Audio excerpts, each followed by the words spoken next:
Aġenziji u intraprendituri li jmorru barra minn xtutna biex jirriklamaw lil pajjiżna affiri marbuta mas-settur tal-proprjetà se jsibu l-għajnuna tal-Fondazzjoni Proprjetà Malta li se tkun qed ħallsilhom l-ispejjeż sa massimu ta' 5,000 euro.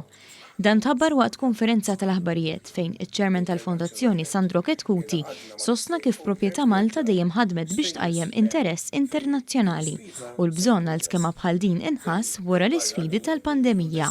Minħabba l-pandemija, minħabba d-diffikultajiet li wieħed jipparteċipa f'xifieri, ħsibna li noħolqu din l-iskema ta' co-financing biex nissapportjaw il-konsulenti, il-negotiators, il-estate agencies, kull min qiegħed jaħdem biex jattira investituri barranin biex jiġi Malta. Dan il-finanzjament għandu massimu ta' 5,000 euro u jista' jintuża biex ikopri l-ispejjeż ta' biljetti, akkomodazzjoni u stands fil-feri fost l-oħrajn. Is-Segretarju Parlamentari għall-Kostruzzjoni Chris Ġus faħħar ir-reżiljenza tal-ħaddiema fih dan is-settur u sostna li l-Gvern se jkun qed jaħdem ukoll biex jiffaċilita l-ħidma barra minn xtutna. Matul dawn l-aħħar snin bħala Property Malta rajna li mmorru barra minn xtutna sabiex nirreklamu l-prodott Malti matul din is-sena. Ħabba l-pandemija ma stajniex nagħmlu dan.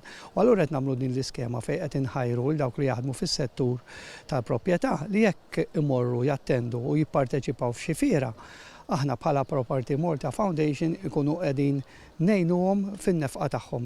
U għatenna kif dan il-Gvern minn dejjem kien preżenti biex jitejjeb is-suq tal-proprjetà kemm għal min jixtri u anki għal min ibih u se jibqa' hemmhekk biex joffri lit tajnuna tiegħu.